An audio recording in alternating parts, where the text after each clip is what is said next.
CM Siddaramaiah same DCM DK ಶಿವಕುಮಾರ್ಗೂ ಕೂಡ ಇದು ಶೇಮ್ ಆಗುವಂತಹ ಒಂದು ಘಟನೆ. ಅವರು ಮೊದಲು 11 ಮಂದಿ ಅಮಾಯಕರನ್ನ ಕೊಂದು ಬಿಟ್ರು. ಈಗ ಸಸ್ಪೆಂಡ್ ಮೂಲಕ ಪೊಲೀಸರ ನೈತಿಕ ಸ್ಥೈರ್ಯವನ್ನ ಕೊಂದಿದ್ದಾರೆ. ಈಗ ಇನ್ನಷ್ಟು ಮಂದಿಯನ್ನ ಹರಕೆ ಕುರಿ ಮಾಡಲು ನೋಡ್ತಿದೆ ಸರ್ಕಾರ.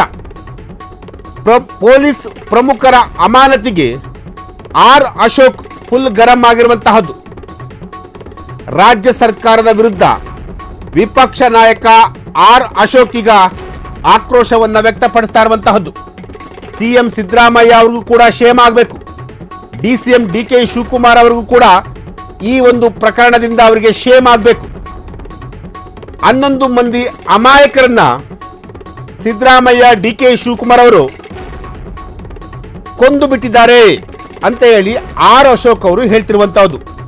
ಕೇವಲ ಸಸ್ಪೆಂಡ್ ಮಾಡುವಂತಹ ಮೂಲಕ ಪೊಲೀಸರ ನೈತಿಕ ಸ್ಥೈರ್ಯವನ್ನ ಕೊಲ್ತಾ ಇದ್ದಾರೆ. ಈಗ ಇನ್ನಷ್ಟು ಮಂದಿಯನ್ನ ಹರಕೆಯ ಕುರಿ ಮಾಡಲು ಹೊರಟಿದ್ದಾರೆ. ಹೀಗಂತ ವಿಪಕ್ಷ ನಾಯಕ, ವಿರೋಧ ಪಕ್ಷದ ನಾಯಕರಾಗಿರುವಂತಹ ಆರ್ ಅಶೋಕ್ ಅವರು ಸರ್ಕಾರದ ವಿರುದ್ಧ, ಅದರಲ್ಲೂ ಕೂಡ ಸಿಎಂ ಸಿದ್ದರಾಮಯ್ಯ ಹಾಗೂ ಡಿಕೆ ಶಿವಕುಮಾರ್ ಅವರ ವಿರುದ್ಧ ಹರಿಹಾಯ್ದಿದ್ದಾರೆ.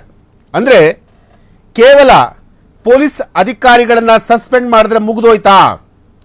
ಈ ಪ್ರಕರಣದ ಸತ್ಯಾಸತ್ಯತೆ ಹೊರಗೆ ಬರಬೇಕು.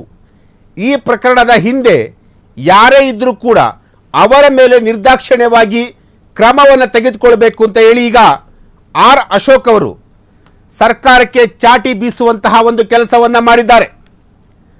ಕೇವಲ ಪೊಲೀಸ್ ಅಧಿಕಾರಿಗಳನ್ನ ಸಸ್ಪೆಂಡ್ ಮಾಡಿದ್ರೆ ಅವರ ಒಂದು ಆತ್ಮಸ್ಥೈರ್ಯವನ್ನ ಕುಗ್ಗಿಸುವಂತಹ ಒಂದು ಕೆಲಸವನ್ನ ನೀವು ಮಾಡ್ತಾ ಇದ್ದೀರಾ.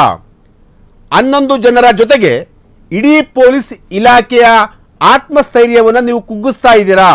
ಹೀಗಂತ ವಿಪಕ್ಷ ನಾಯಕರಾಗಿರುವಂತಹ ಆರ್ ಅಶೋಕ್ ಅವರು ಈಗ ಸರ್ಕಾರದ ವಿರುದ್ಧ ಹರಿಹಾಯ್ದಿರುವಂತಹದ್ದು ಖಂಡಿತ. ಯಾಕೆಂತಂದ್ರೆ ಈಗಾಗಲೇ ಪೊಲೀಸ್ ಕಮಿಷನರ್ ಬಿ ದಯಾನಂದ್, ಹೆಚ್ಚುವರಿ ಪೊಲೀಸ್ ಆಯುಕ್ತರುವಂಥ ವಿಕಾಸ್ ಕುಮಾರ್, ಸೆಂಟ್ರಲ್ ಡಿಸಿಪಿ ಶೇಖರ್ ತ್ಯಾಗಣ್ಣನವರು, ಹಾಗೆ ಕಬ್ಬನ್ ಪಾರ್ಕ್ ಎಸಿಪಿ ಆಗಿರುವಂತಹ ಬಾಲಕೃಷ್ಣ, ಕಬ್ಬನ್ ಪಾರ್ಕ್ ಇನ್ಸ್ಪೆಕ್ಟರ್ ಆಗಿರುವಂತಹ ಗಿರೀಶ್, ಇವರೆಲ್ಲರನ್ನೂ ಕೂಡ ಈಗ ರಾಜ್ಯ ಸರ್ಕಾರ ಸಸ್ಪೆಂಡ್ ಮಾಡಿರುವಂತಹದ್ದು.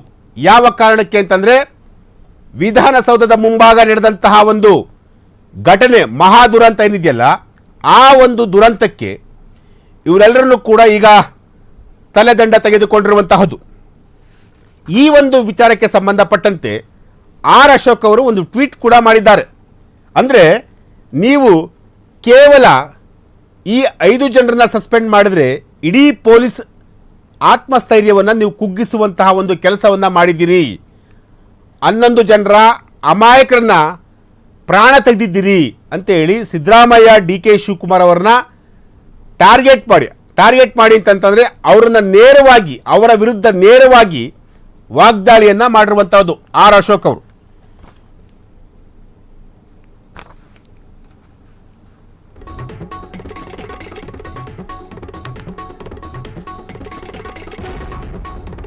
ಕ್ಷಣ ಕ್ಷಣದ ಸುದ್ದಿಗಳಿಗಾಗಿ ಫ್ರೀಡಂ ಟಿವಿ ಸಬ್ಸ್ಕ್ರೈಬ್ ಮಾಡಿ, ಲೈಕ್ ಮಾಡಿ ಹಾಗೂ ಫಾಲೋ ಮಾಡಿ. ಹೊಸ ಸುದ್ದಿಗಳ ನೋಟಿಫಿಕೇಶನ್ಗಾಗಿ ಬೆಲ್ ಐಕಾನ್ ಮೇಲೆ ಕ್ಲಿಕ್ ಮಾಡಿ.